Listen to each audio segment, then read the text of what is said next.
بسم الله الرحمن الرحيم الحمد لله رب العالمين وصلى الله وسلم وبارك على محمد وعلى آله وصحبه أجمعين. قال رحمه الله وسننها. Il va ici nous parler des actes recommandés de la prière. En résumé, la prière se divise en trois grandes parties. La première partie, c'est les piliers, ceux sans quoi la prière ne peut être valide. La deuxième partie, ce sont les sunnas, ceux sans quoi la prière ne peut pas être complète, avec un détail à connaître sur les sunnas, qui sont de 2 degrés, les sunnas très recommandés, et les sunnas d'un degré moindre. Mais tout cela viendra dans le prochain chapitre. La troisième catégorie, ce sont les actes méritoires, qui ajoutent des récompenses à la prière. Donc la prière ne peut pas être valide sans la première partie, les piliers. Lorsqu'il manque certains éléments de la deuxième partie, donc des sunnas, eh bien, il faut compléter la prière.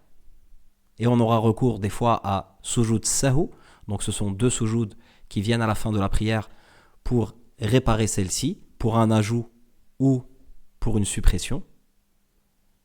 Et la troisième partie, qui ajoute des récompenses à la prière, qui embellit la prière en quelque sorte, eh bien si quelque chose a été oublié, il n'y a pas à recommencer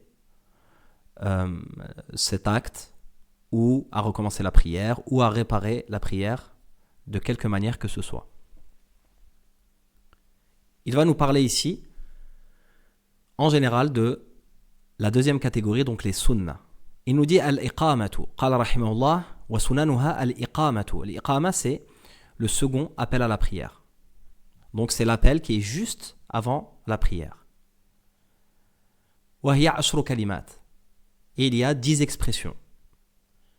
Allahu akbar, Allahu akbar, ashhadu an la ilaha illallah, ashhadu anna muhammadan rasulullah, hayya ala as-salah, hayya ala al-falah, qad qamatis salah, Allahu akbar, Allahu akbar, la ilaha illallah. Donc ici, c'est une manière de le faire. Il est possible aussi de le faire en faisant 2 fois qad qamatis salah, et il est possible aussi de le faire en multipliant tout par 2.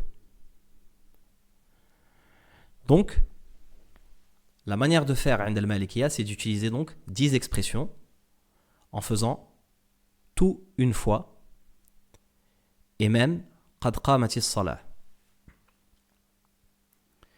Ensuite, al-iqamatu se fait juste avant la prière. Il ne faut pas qu'il y ait de temps, un trop grand laps de temps entre al-iqama et la prière.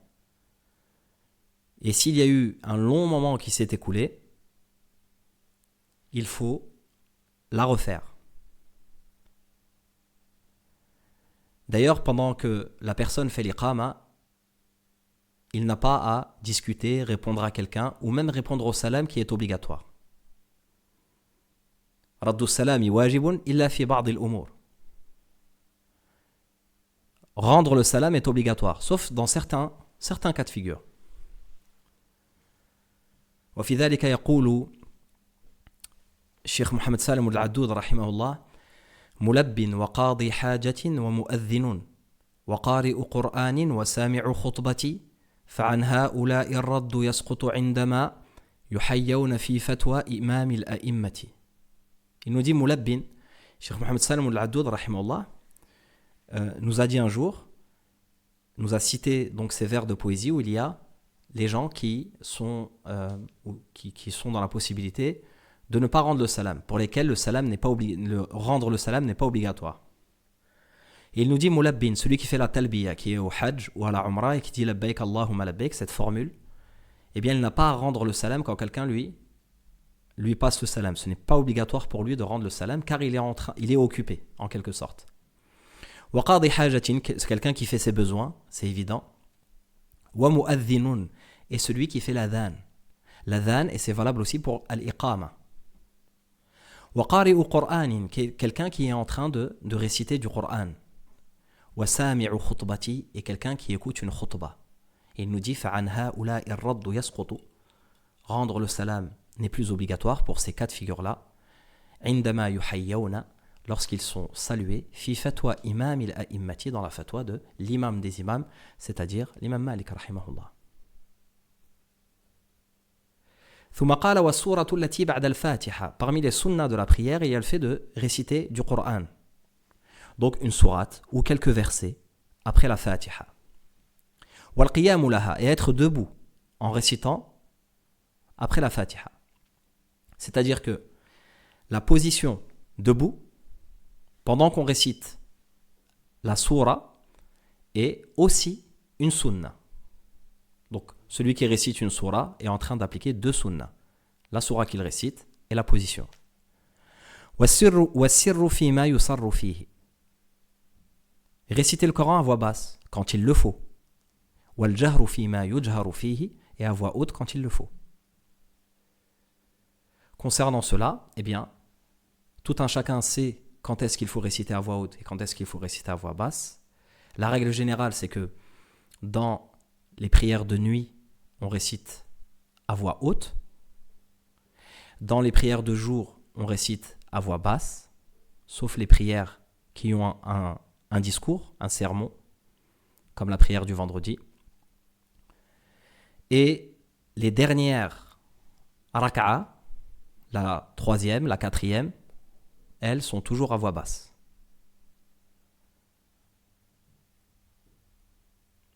Donc, la prière de Subh, ça sera 2 raka'a à voix haute. La prière de Dhuhr, 4 raka'a à voix basse. Al-Asr, 4 raka'a à voix basse. Al-Maghrib, 2 raka'a à voix haute, 1 à voix basse. Al-Isha, 2 à voix haute et 2 à voix basse. Wa sami'a Allahu liman hamidahu, et prononcer la formule sami'a Allahu liman hamidah, qui veut dire Allah exauce l'invocation de celui qui le loue.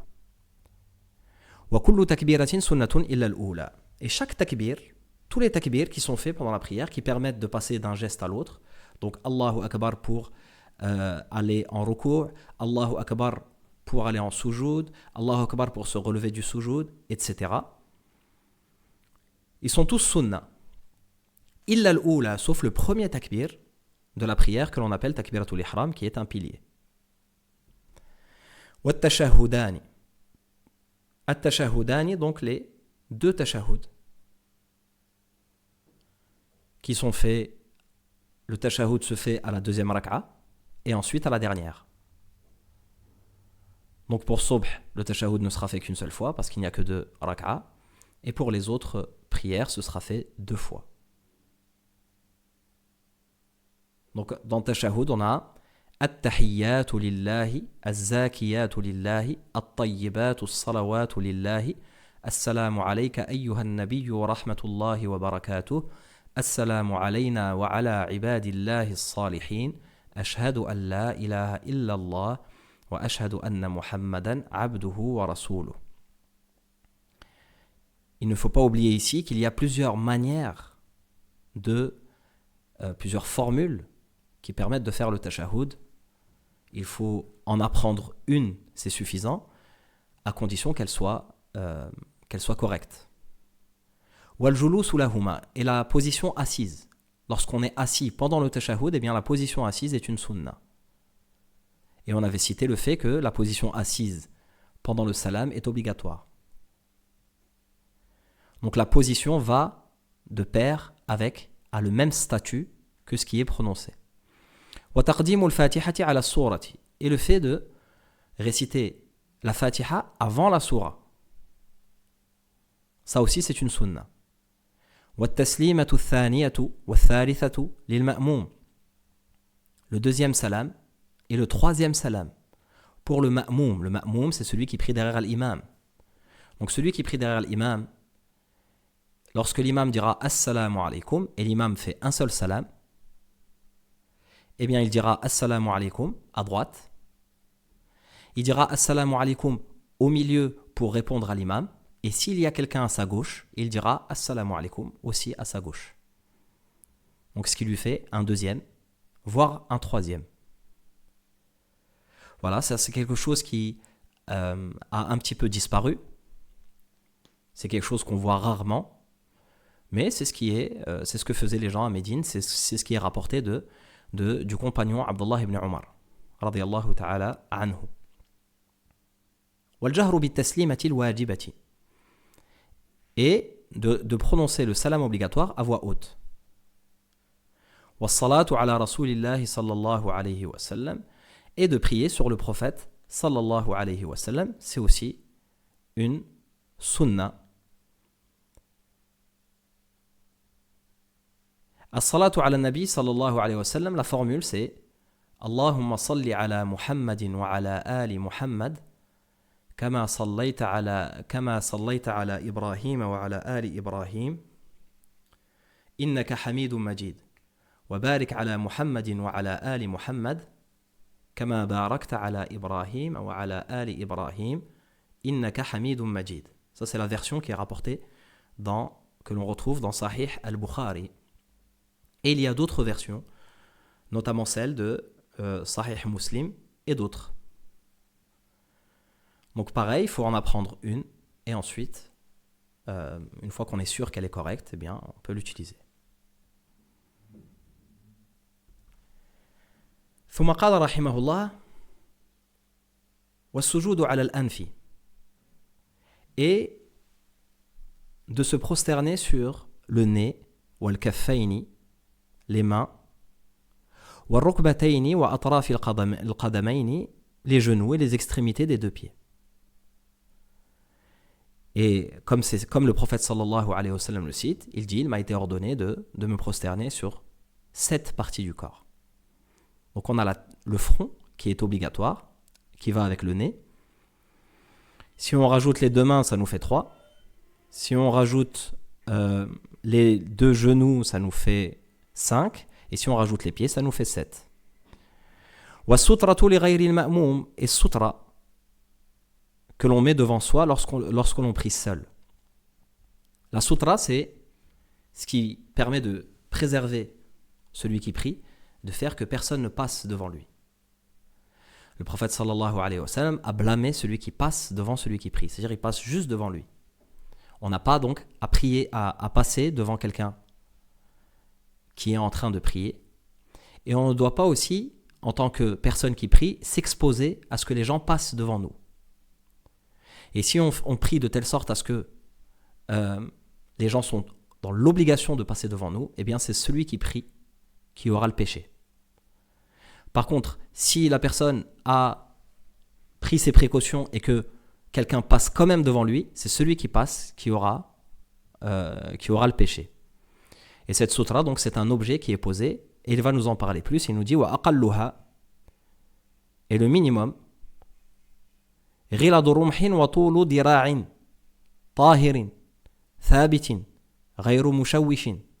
Le minimum requis en matière de sutra est qu'elle soit aussi large que le manche d'une lance, donc quelques centimètres au moins, haute au moins d'une coudée, donc disons une 50aine de centimètres, et enfin il nous dit la sutra doit être pure, donc on ne peut pas prier face à quelque chose qui est impur, et ne pas détourner le fidèle de sa prière. Voilà. Si c'est quelque chose par exemple qui bouge, ça peut nuire à la concentration de celui qui prie.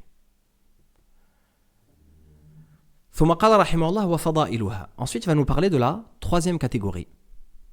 Donc les actes méritoires. Les actes méritoires de la prière, il nous dit رفع اليدين عند الإحرام حتى تقابلا الأذنين. Lorsque l'on fait takbiratul ihram, le fait de lever les mains jusqu'à ce qu'elles soient au même niveau que les oreilles. Les paumes sont face à la qibla. On lève les mains de manière normale, sans fermer les doigts ni les ouvrir, de la manière la plus naturelle, et qu'elles soient au niveau des oreilles ou entre les oreilles et les épaules. وقول المأموم والفذ ربنا ولك الحمد. Et parmi les actes méritoires, le fait que al-ma'moum et al-fadh. Al-ma'moum, c'est celui qui prie derrière l'imam. Al-fadh, c'est celui qui prie seul. tous ces termes-là doivent être appris. De dire Rabbana wa lakal hamd. Donc là, c'est lorsque l'on se relève de ruku', eh bien, l'imam dit Sami'a Allahu liman hamida, et la personne qui est derrière l'imam dit Rabbana wa lakal hamd. Ou bien la personne prie seule et il dit Sami'a Allahu liman hamida, et lorsqu'il se relève, lorsqu'il a dit Sami'a Allahu liman hamida, il rajoute Rabbana wa lakal hamd. Voilà. Là aussi, il y a plusieurs formules en rajoutant Rabbana et en enlevant le waouh. Donc, il est possible de dire Allahumma Rabbana wa lakal hamd, ou Rabbana wa lakal hamd comme si c'était ici, et aussi en enlevant le waouh, donc en disant Allahumma Rabbana lakal hamd ou Rabbana lakal hamd.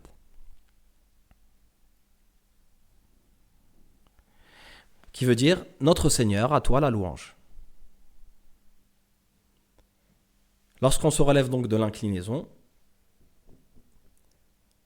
dire cette parole est méritoire.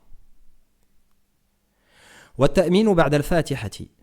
Le fait de dire Amin, qui veut dire oh Allah, exauce ce qu'on a pu faire comme vœu. Dire Amin après la Fatiha. Lil fadhi pour celui qui prie seul, wal ma'moumi, celui qui prie derrière un imam. Wala yaquluha al imam, mais cela ne doit pas être dit par l'imam. Illa fi qira'ati sirri, si ce n'est dans une lecture à voix basse. Quand l'imam récite à voix haute, il dit ghayril maghdubi alayhim waladdallin, et ceux qui sont derrière disent Amin. Mais lui ne dit pas Amin. وَالتَّسْبِيحُ فِي الرُّكُوعِ, et le fait de glorifier Allah pendant le ruku'. Glorifier Allah en utilisant Subhan Rabbiyal Azim ou Subhan Rabbiyal A'la. Il n'y a pas de limite. Chez les gens de Médine, ils n'imposaient pas de limite. Ça, c'est ce qui est cité de l'imam Malik rahimahullah. Il n'impose pas une parole précise et il n'impose pas un nombre précis. ثم قال والدعاء في السجود, et de faire dua dans sujoud fait partie des invocations, donc des actes méritoires. Le prophète sallallahu alayhi wa sallam dit قال صلى الله عليه وسلم ألا وإني نهيت أن أقرأ القرآن راكعا أو ساجدا فأما الركوع فعظموا فيه الرب وأما السجود فاجتهدوا فيه في الدعاء فقمن أن يستجاب لكم أو كما قال صلى الله عليه وسلم. Le prophète sallallahu alayhi wa sallam dit il m'a été interdit de réciter le Coran en ruku' ou en sujoud. Quant au ruku', glorifiez Allah pendant le ruku' et pendant le sujoud, faites des efforts dans les invocations, car c'est le moment qui est le plus propice à voir ces invocations exaucées. وتطويل القراءة في الصبح والظهر وتطويل القراءة في الصبح والظهر تليها, d'allonger la récitation du Coran dans la prière de subh et un peu moins dans la prière de dhuhr. Donc que ce soit très long dans subh. Et c'est donc la sunna du prophète sallallahu alayhi wa sallam, ce qui est rapporté. Le prophète sallallahu alayhi wa sallam a dit sallu kama ra'aytumuni usalli, priez comme vous m'avez vu le faire. Ça, c'est ce hadith qui est une règle. Et c'est ce que les compagnons ont fait. Ils ont regardé, certains ont même mesuré la prière du prophète sallallahu alayhi wa sallam et ont remarqué que la prière de subh était très longue par rapport aux autres et que la prière de dhuhr était aussi très longue, mais un petit peu moins longue que la prière de subh. La prière de al-asr et le maghrib était très courte, et la prière de l'Isha était moyenne, de taille moyenne. Pour évaluer ça, certains savants ont même cité des passages du Coran qui peuvent être utilisés comme mesure pour savoir à peu près. Ce qu'ils appellent al-mufassal. Mufassal, c'est cette partie du Coran qui est entrecoupée, où les sourates sont plus petites, où on a Bismillahir Rahmanir Rahim qui vient couper les sourates de plusieurs fois ou de manière fréquente. Le Mufassal, c'est de Hujurat jusqu'à Qul a'udhu bi rabbin nas. Donc ils disent que dans le Subh et dans le Dhuhr, on utilisera plutôt Tiwal al-Mufassal, les parties les plus longues de al-Mufassal, qui sont de Hujurat jusqu'à à peu près Abasa wa Tawalla. Et ensuite, eh bien, dans l'Isha, ce sera plutôt Awsat al-Mufassal, donc la partie moyenne de al-Mufassal, qui est de Abasa wa Tawalla jusqu'à Al-Layl, Surat Al-Layl. Et puis ensuite, pour les sourates où on récite le moins, donc la surat Salat al-Asr et Salat al-Maghrib, ça sera la partie la plus petite, où les sourates sont les plus courtes. Donc ce sera de Layl jusqu'à Nas. Voilà, c'est juste quelque chose qui est approximatif. C'est pour ça qu'il nous dit وَتَقْصِيرُهَا فِي الْعَصْرِ وَالْمَغْرِبِ وَتَوَسُّطُهَا فِي الْعِشَاء, et voilà, que la prière de l'Isha soit récitée d'une longueur qui soit médiane. وَتَكُونُ السُّورَةُ الْأُولَى قَبْلَ الثَّانِيَةِ وَأَطْوَلَ مِنْهَا. C'est un acte méritoire aussi que la première sourate précède la seconde dans l'ordre du Coran. C'est-à-dire quand j'ai fini de réciter la première et que j'arrive à la deuxième, ce que je vais réciter dans l'ordre du Coran doit venir après. Wa atwalu wa atwala minha, et que la première récitation soit toujours, dans n'importe quelle prière, la première récitation soit toujours plus longue que la deuxième. Nous sommes dans les actes méritoires, il ne s'agit pas de choses qui vont invalider la prière si on ne les respecte pas. C'est juste des choses en plus à respecter afin que sa prière soit meilleure. وَالْهَيْئَةُ الْمَعْلُومَةُ فِي الرُّكُوعِ وَالسُّجُودِ وَالْجُلُوسِ, et que les ruku', les sujud et les positions assises soient comme cela est connu. Donc que le ruku' soit fait correctement avec le dos droit, avec les mains sur les genoux, et que le sujud soit fait comme on l'a dit, avec les 7 parties qui touchent le sol. وَالْجُلُوسِ, et de s'asseoir. Et là il y a 2 types de julus. Il y a 2 types de julus, être assis sur 2 types de positions assises, être assis sur les genoux avec le pied droit qui est dressé derrière.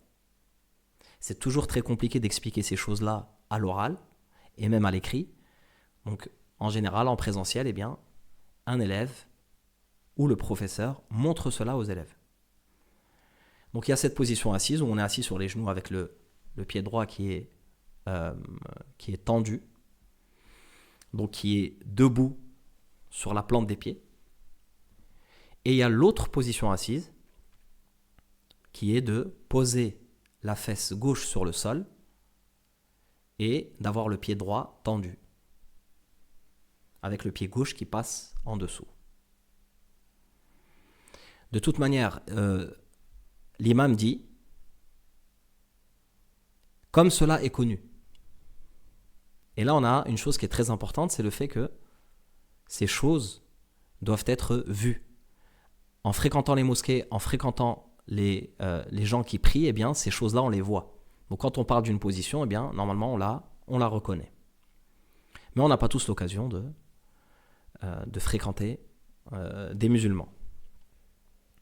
Ensuite, il nous dit « Wal qunutu sirran ». Wal qunutu sirran, c'est-à-dire que la dua de l'qunut se fait à voix basse. Et cette dua est une dua qui a lieu fi salat al-subh, dans la prière de subh, toute l'année, dans la deuxième raka'a, avant le ruku'. Donc à la prière de subh, lorsqu'on a fait les 2 raka'a et qu'on s'apprête à faire, ou plutôt lorsqu'on a fait la première raka'a et qu'on est dans la deuxième raka'a, on a récité la Fatiha, ensuite la Soura, et qu'on s'apprête à faire le ruku', juste avant le ruku', on fait cette dua. Juste avant le ruku', on fait cette dua. Et cette dua, elle est censée être faite à voix basse. Et comme on l'a dit tout au long de l'année. Quelle est donc cette dua? Eh bien, il y a plusieurs formules qui peuvent être faites. Mais il suffit juste d'invoquer Allah subhanahu wa ta'ala, c'est suffisant. Donc pour pas que ça soit trop long, on ne va pas vous citer cette dua, mais elle est très facile à retrouver. Chez le Malikiya, c'est celle qui commence par Allahumma inna nasta'inuka wa nastaghfiruka ila akhirih. Wa yajuzu ba'da ar-ruku'i, et c'est possible aussi cette dua de la faire après le ruku', après l'invocation. De la faire après l'inclinaison. Afwan. De la faire après le ruku'. Donc en se relevant du ruku'. Voilà, comme cela existe dans d'autres madhab. Dans le madhab shafi'i par exemple, elle est faite après le ruku' à voix haute. Pour donner une image à ceux qui ne connaissent pas du tout le qunut, c'est cette même dua qui est faite pendant le ramadan, qui est faite dans le witr, après tarawih. Lorsque l'imam fait des duas et que les gens derrière disent amin à voix haute. Voilà, il y a divergence. Certains la font dans la prière de subh, ce qui est le cas des malikites et des shafi'ites. Certains la font dans la prière de l'witr, ce qui est le cas des hanbalites et des hanafites. Ensuite, certains la font avant le ruku', d'autres après le ruku'. Voilà, donc c'est toujours bon de savoir ce qui se passe ailleurs, c'est-à-dire de connaître les autres opinions, afin d'être tolérant et d'accepter. On ne prétend jamais qu'une personne fait une erreur tant qu'on n'en est pas sûr à 100%. وَالدُّعَاءُ بَعْدَ التَّشَهُدِ الثَّانِي, faire des invocations après le deuxième tashahhud. Donc le tashahhud qui est fait et qui amène au salam. Faire des invocations. وَيَكُونُ التَّشَهُدُ الثَّانِي أَطْوَلَ مِنَ الْأَوَّلِ. Le deuxième tashahhud doit être plus long que le premier. Le premier tashahhud, la règle c'est qu'il soit le plus court possible. Le deuxième tashahhud, après lui, il y a as-salat ala nabi qu'on a cité, et il y a la possibilité de faire les invocations que l'on veut avant le salam. Ensuite, concernant le salam, wa tayammunu bis salam, c'est de tourner sa tête à droite et donc de commencer en tournant sa tête à droite lorsqu'on prononce le salam. Wa tahriku as-sabbabati fi at-tashahhudi, et de bouger le doigt pendant le tashahhud. Alors, la position du doigt, est-ce qu'il faut bouger le doigt du début à la fin? Est-ce qu'il faut bouger le doigt juste à une partie, etc. Tout cela existe. Il faut donc apprendre à le faire d'une manière correcte et apprendre aussi à ne pas blâmer les autres pour la position du doigt pendant le tashahhud.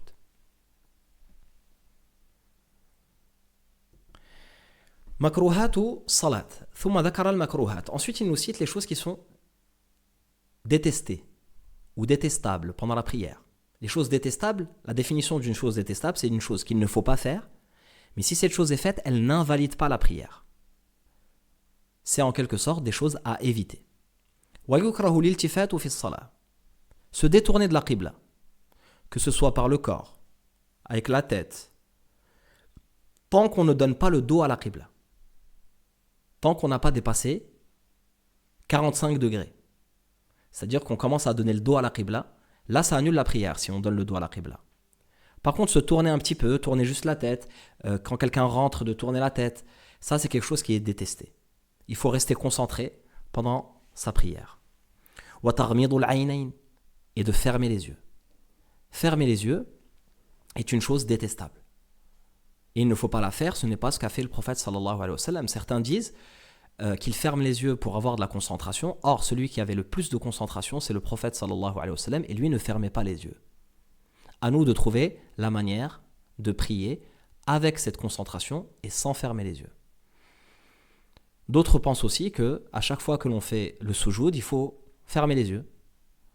Que le soujoud va de pair avec le fait de fermer les yeux. Or, pas du tout. Personne n'a jamais dit qu'il fallait fermer les yeux pendant le soujoud. Il n'y a pas de règle ainsi. Wal basmalatu wa ta'awudhu fi al-faridati wa yajuzani fi an-nafl. Al basmala, de dire bismillahir rahmanir rahim lorsqu'on commence à réciter la Fatiha. والتعوذ et de dire أعوذ بالله من الشيطان الرجيم. Donc lorsqu'on commence la prière, on dit Allahu Akbar et tout de suite Alhamdulillahi Rabbil Alamin dans les prières obligatoires. Mais il est possible de commencer par Bismillahir Rahmanir Rahim ou même A'udhu Billahi Minash Shaitanir Rajim Bismillahir Rahmanir Rahim dans les prières surérogatoires. والوقوف على رجل واحدة إلا أن يطول قيامه, de se mettre debout sur un seul pied, c'est quelque chose aussi de détestable, sauf si la personne était debout depuis vraiment très longtemps et qu'il y a un besoin, il a eu besoin de lever un pied pour détendre son pied ou autre. Là, à ce moment-là, ce ne sera pas détestable. Ensuite, waqtiranu rijlayhi, et de coller ses deux pieds lorsqu'on est debout. Lorsqu'on est debout, on doit être debout de manière naturelle, donc on a les pieds qui sont le long du corps. Il n'y a pas à les écarter, comme certains font, ou à les serrer jusqu'à les coller. Cela est détestable.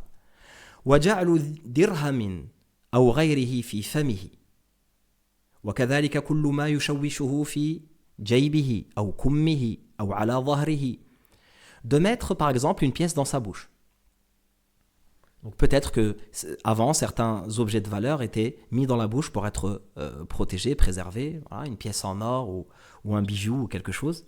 Ça, ce n'est pas quelque chose à faire. Aw ghayruhu ou autre. De mettre quoi que ce soit dans la bouche. Pourquoi ? Cela gêne la récitation. Et cela peut-être amène une certaine distraction. وَكَذَلِكَ كُلُّ مَا يُشَوِّهُ. Et c'est pour ça qu'il nous dit, ainsi que tout ce qui peut détourner de la prière. Comme mettre quelque chose dans sa poche ou dans sa manche, la manche de son habit, ou sur le dos. Voilà. On en voit certains des fois prier avec un sac à dos. Donc ce n'est pas quelque chose à faire, c'est à éviter. Par contre, étant donné qu'on est dans les actes détestables, si quelqu'un a fait une de ces choses-là, eh bien cela n'invalidera pas sa prière, sauf si ça l'a empêché de faire un pilier. وَالتَّفَكُّرُ فِي أُمُورِ الدُّنْيَا. Pensez aux affaires terrestres, aux affaires de ce monde. La prière, c'est un moment où on doit se couper des affaires de ce monde. On doit se concentrer, essayer d'avoir ce khushu'. وَالتَّفَكُّرُ فِي أُمُورِ الدُّنْيَا وَكُلُّ مَا يَشْغَلُهُ عَنِ الْخُشُوعِ فِي الصَّلَاةِ. Et toute chose qui empêche de se concentrer dans la prière est détestable. Il est donc nécessaire de faire en sorte de se mettre dans le meilleur état lorsqu'on fait la prière, de se mettre dans le meilleur endroit et de faire la prière qui dure quelques minutes de la meilleure manière possible afin que cette prière ait un effet sur nous. Voilà. Barakallahu fikum. Wassalamu alaikum wa rahmatullahi wa barakatuh. Wallahu a'lam.